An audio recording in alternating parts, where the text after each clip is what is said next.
You don't have to print this out. If you want to print it out, take a picture of it, that's fine. But what I want you to do is copy down two things in your notes. I want you to copy down this formula here, and then copy this here, this grid right there.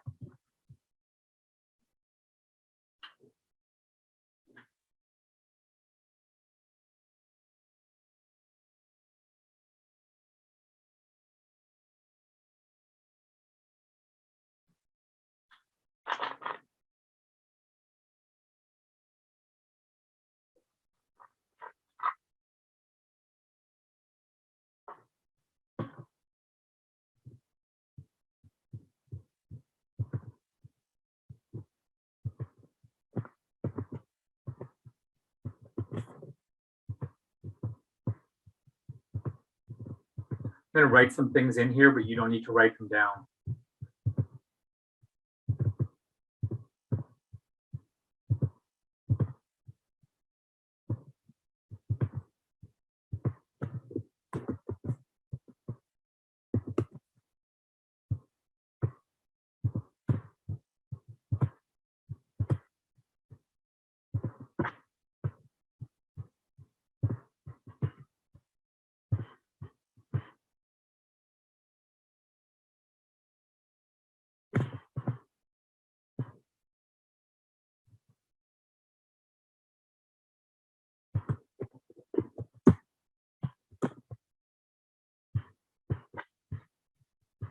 Now copy the way I'm going to write out this formula here.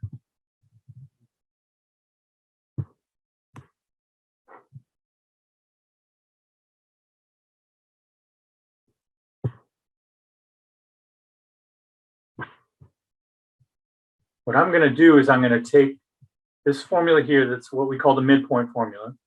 I'm going to put all the things that change in Q and the quantity up in the top in the numerator, and all the things that change the price down here in the denominator. Now notice if I'm calculating the price elasticity of demand between 12 and 10, my P1 is this 12, my P2 is this 10. My Q1 is this 3, my Q2 is this 4. Be very careful with order of operations here. So note my Q1, I'm looking up here at this formula and plugging in Q1 is 3. Q1 minus Q2. Q2 is 4. 3 minus 4. Paren divided by double paren Q1 plus Q2. So that's again 3 plus 4. Paren, then that's divided by 2, double paren. Notice what I've done. I've just populated this top part of the formula with this data here. Now I'm going to do the same in the denominator. Again, I'm going to copy down order of operations. That's very important here. P1 minus P2. So P1 is 12. P2 is 10. So 12 minus 10. Paren divided by double paren P1 plus P2. So 12 plus 10. Paren divided by 2, double paren.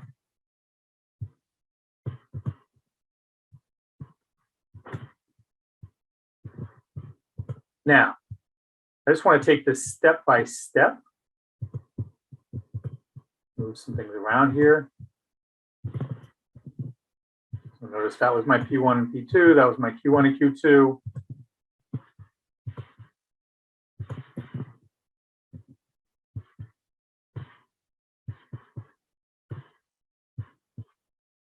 Give myself a little room to do this work. Okay, so what does that all equal to? Let's do this methodically. So if I continue, let's draw a line here for numerator denominator. Let me go step by step. So 3 minus 4 equals -1. Now that's divided by, so now let's do what's in these parens here. That's divided by 3 plus 4. Okay, so 3 plus 4 is 7. But that's 7, when I left out a division, this should have a, let's add something here. There needs to be sign for division right there. That 3 plus 4 is divided by 2. So 3 plus 4 is 7. 7 divided by 2 is 3.5. Now let's do this methodically. Let's now do the denominator. The denominator, we had 12 minus 10, which gives me 2. And then that's divided by 12 plus 10, so 22. But that 12 plus 10 is divided by 2. So 22 divided by 2 is 11. Okay, so now do the division there to get our numerator and denominator. Divide, use your cell phones, divide 1 by 3.5 or negative 1 by 3.5 and divide 2 by 11.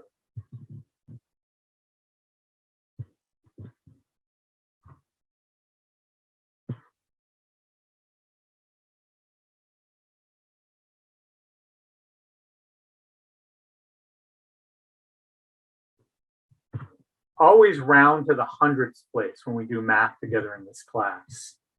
So here, my numerator, negative 1 divided by 3.5, I get 0.285. So I'm going to do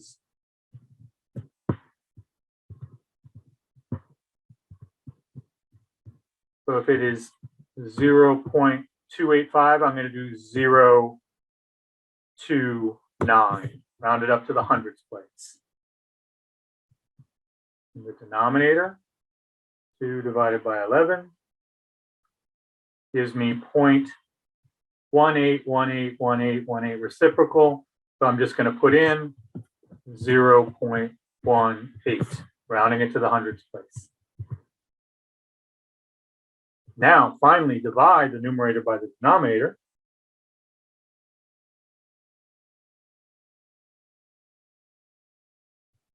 And you get what?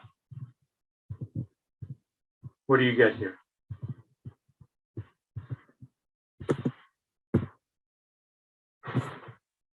Tell me in the chat box, what answers are you getting for the elasticity of demand?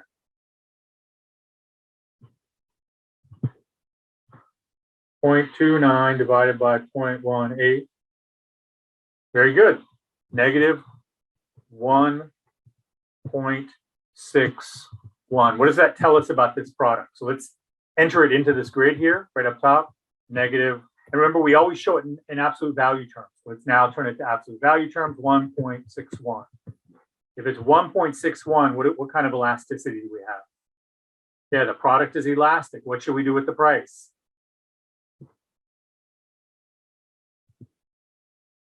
The product has an elastic demand at a certain price. We should do what with it? Yeah, good, Peyton. Lower it. Okay, so let's see why that's true. Let's now calculate this column here. So total revenue is price times quantity. Calculate total revenue here by multiplying price times total quantity. So the first one, 12 times 3 is 36.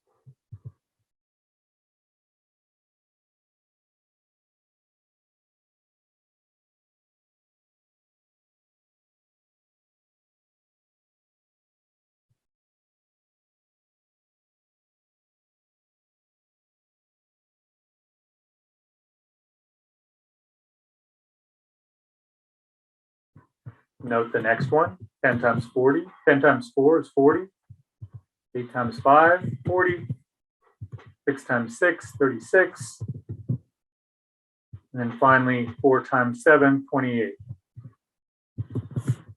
Notice right here at a price between 12 and 10, elasticity of 1.6, we know that we should, if we're at the price of 12, we know to maximize our revenue, we're going to want to lower the price, right? So if we lower the price, notice that our revenue is going from 36 up to 40.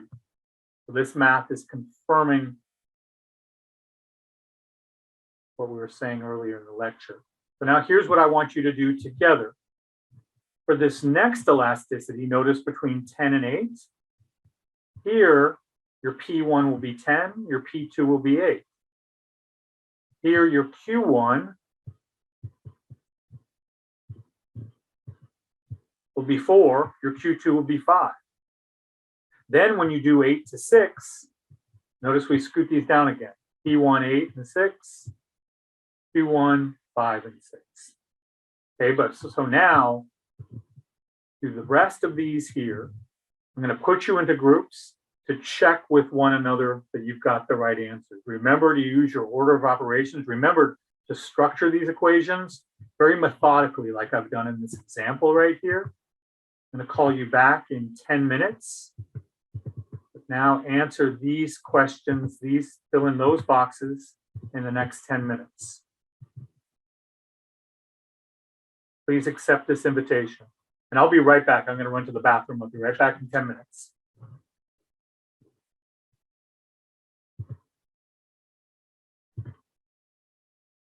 Tell me in the chat box, what did you get for the next 3 coefficients? Tell me in the chat box what you got for the next 3 coefficients. What was 10 to 8? Yeah, good, Brendan. 1. -1 should have been your outcome, and then you express it in absolute value terms. What about 8 to 6? If we all did it the same way by rounding to the hundredths place, it should be 0.62. So make sure those of you who have 6-4, make sure in the work we do, we are always rounding to the hundredths place every step along the way in our math. And the last one, what did we get? Yeah, 0.38. Okay, maybe look at your order of operations if you got that low. It should be 0.38. So go back and look at your order of operations, but we should have 1.62? Yeah, 0.62 and then 0.38. Now here's the last thing I'd like you to do to complete your notes for the day. You erase what I have here. Besides, for those of you who might not have got the right answers, make sure you go back on your own, understand how we got to the correct answers. But here's what I want you to do. I want you to finish up your graph that goes from 12 to 0 and 0 to 10.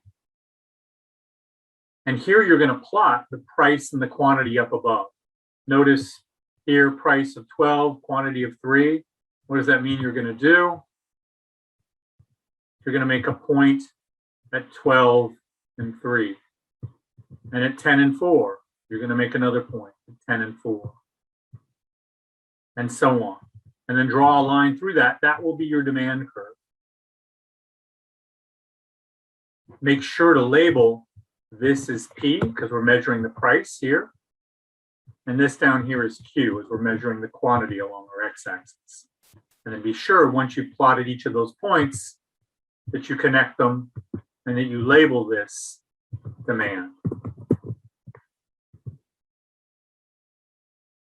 The next thing, so stop what you're doing there just so I can finish my instructions here. Draw a graph right below that that shows the corresponding revenue. So for these same price and quantities here, you should have total revenues that we calculated earlier. So at 3, remember we had a total revenue of 36. So on a graph at 3, make a point here at 36, at 4 at 40. And then answer these questions. In order to increase total revenue, what would you do at an initial price of $12? And in order to increase total revenue, what would you do at an initial price of $4? So finish those questions on your own, then take a picture and upload those to your notes. Any questions? That's going to be your only homework. No reading of other articles. I want you to finish that. Is this all that we have until Wednesday? Yeah, that's all we have till Wednesday. Okay. All right, sounds good. All right, everybody. Have a great day. We'll see you then. So you wanted me to stay after to